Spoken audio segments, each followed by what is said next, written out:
Microsoft Copilot provides access to advanced generative AI with text, voice, and image capabilities, and is available to SDSU students, faculty, and staff.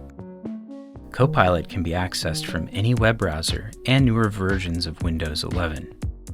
SDSU's Microsoft licensing includes Enterprise Data Protection. Enterprise Data Protection ensures user and organizational data are protected. Prompts and responses are not retained beyond the session. Microsoft has no eyes on access, and chat data isn't used to train the underlying large language models.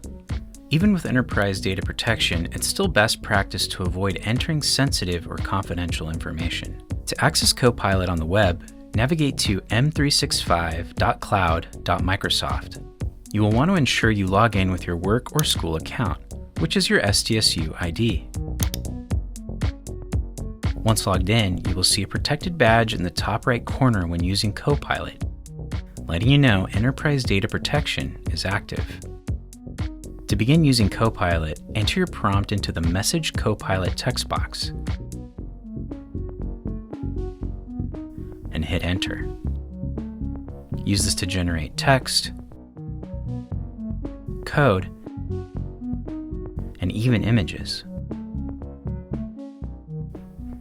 And that's all there is to it.